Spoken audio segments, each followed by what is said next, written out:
μια διαφορετική όψη στο μαγαζί. Μάλιστα σκέφτεται κάποτε πρώτα ο Θεός να τα προβάλλει σε μια γκαλερί.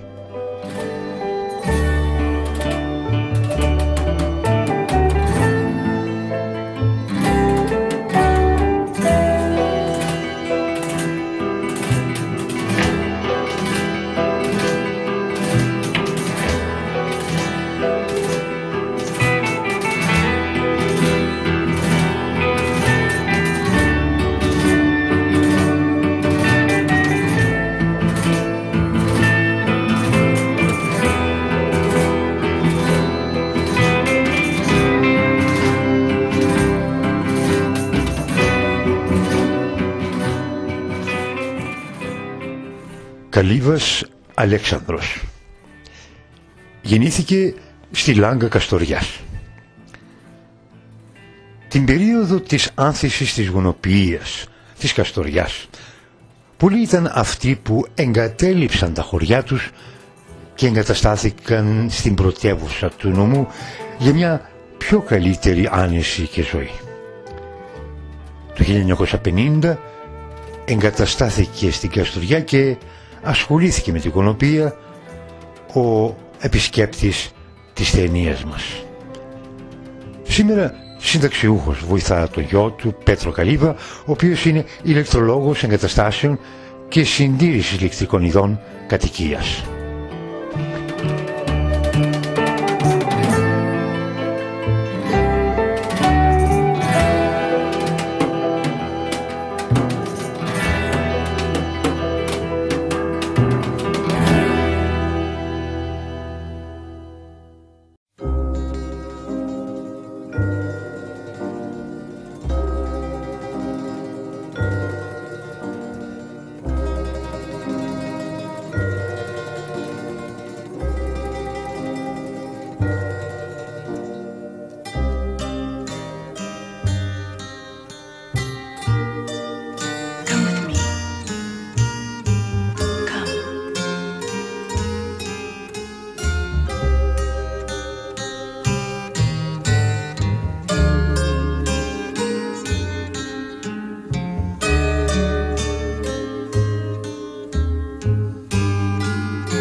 Καλύβας Αλέξανδρος, εκτός από τη ζωγραφική που πάρα πολύ αγαπά, έχει ακόμα ένα καλλιτεχνικό μεράκι, τη μουσική.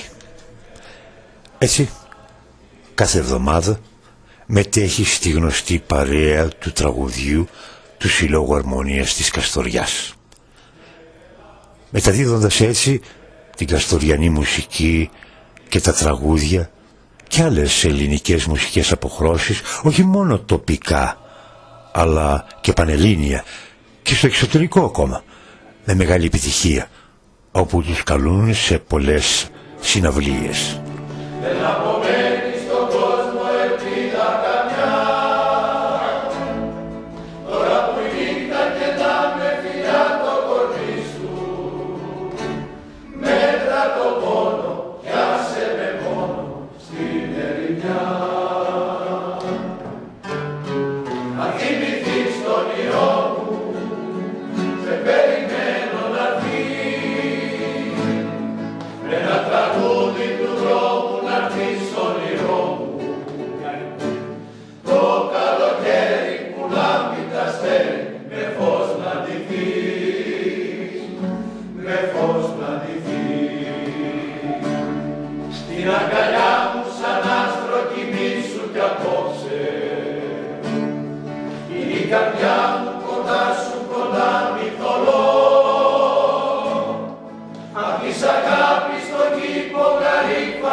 Τραγούδι του δρόμου να έρθεις όνειρο.